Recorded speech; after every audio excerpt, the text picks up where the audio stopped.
श्री साईं सचरित्र का 9वां अध्याय मुख्य रूप से भक्तों को गुरु के प्रति पूर्ण समर्पण, श्रद्धा और धैर्य सबूरी के महत्व को सिखाता है। यह अध्याय 3 प्रमुख भक्तों के उदाहरणों द्वारा बाबा की अलौकिक शक्ति और प्रेम को दर्शाता है। चावड़ी उत्सव। गुरु के प्रति पूर्ण समर्पण। यह घटना दर्शाती है कि बाबा अपने भक्तों से कितनी सहनशीलता और प्रेम की अपेक्षा रखते थे। चावड़ी का महत्व। शिरडी में द्वारिका माई के अलावा साईं बाबा एक दिन छोड़कर एक दिन और रात में गांव के किनारे स्थित एक पुरानी इमारत चावड़ी में सोने जाते थे। यह सिलसिला कई वर्षों तक चला। भक्तों की सेवा। बाबा जब चावड़ी जाते थे तो यह भक्तों के लिए उत्सव बन जाता था। भक्त विशेष रूप से माल्यापति और श्यामा पूरे उत्साह और श्रद्धा से इस यात्रा का प्रबंध करते थे। वे बाबा को सम्मानपूर्वक पालकी में बिठाते और जुलूस निकालते और चावड़ी तक ले जाते थे। सहनशीलता की परीक्षा। इस जुलूस के दौरान कुछ शरारती तत्व या कभी कभी स्थानीय लोग अपशब्द भी कहते थे या शोर मचाते थे। बाबा इन सब बातों को शांति से सहन कर लेते थे। शिक्षा। यह चावड़ी यात्रा भक्तों को सिखाती थी कि गुरु की सेवा का अर्थ केवल पूजा पाठ नहीं बल्कि जीवन के उतार चढ़ाव और निंदा को धैर्य के साथ सहना और गुरु के प्रति अखंड प्रेम बनाए रखना है। बाबा ने अपने व्यवहार से यह सिखाया कि भक्त को हमेशा शांत और संतुलित रहना चाहिए। श्रीमती दीक्षित का सपना और बाबा का आशीर्वाद। यह घटना सिखाती है कि कैसे साईं बाबा अपने भक्तों को सपने में दर्शन देकर उनका मार्गदर्शन करते थे और दुख दूर करते थे। श्रीमती दीक्षित का कष्ट। काका साहेब दीक्षित की पत्नी श्रीमती दीक्षित अपने छोटे बच्चे की मृत्यु के कारण गहरे सदमे और दुख में थी। वह इस दुख से उबर नहीं पा रही थी। सपने में दर्शन। एक रात दीक्षित ने अपने सपने में देखा कि साईं बाबा के उनके घर आए हैं और बाबा ने उन्हें दिलासा दिया है और उन्हें ज्ञान की बातें समझाई। गुरु की शिक्षा।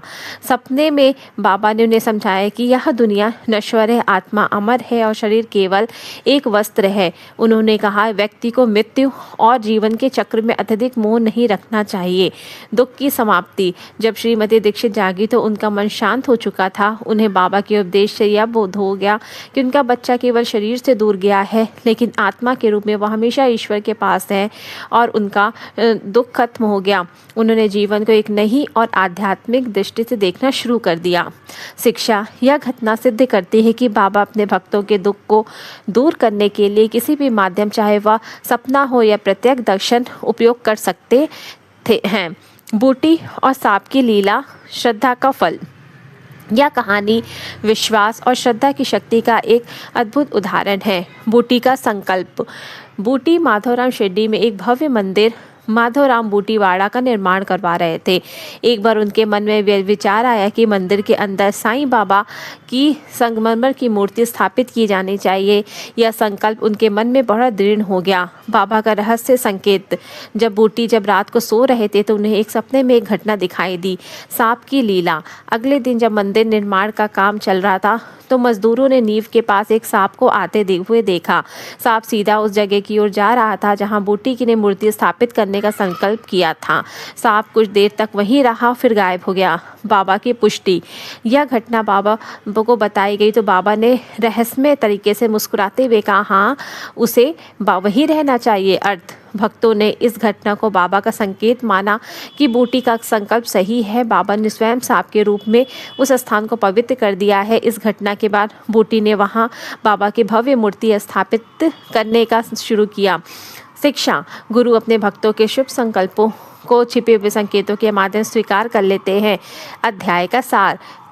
सेवा और सहनशीलता। गुरु की सेवा में आने वाली हर बाधा को धैर्य से सहना चाहिए। मोह का त्याग। सांसारिक मोह से ऊपर उठकर हर घटना को ईश्वर की इच्छा माननी चाहिए। गुरु का मार्गदर्शन।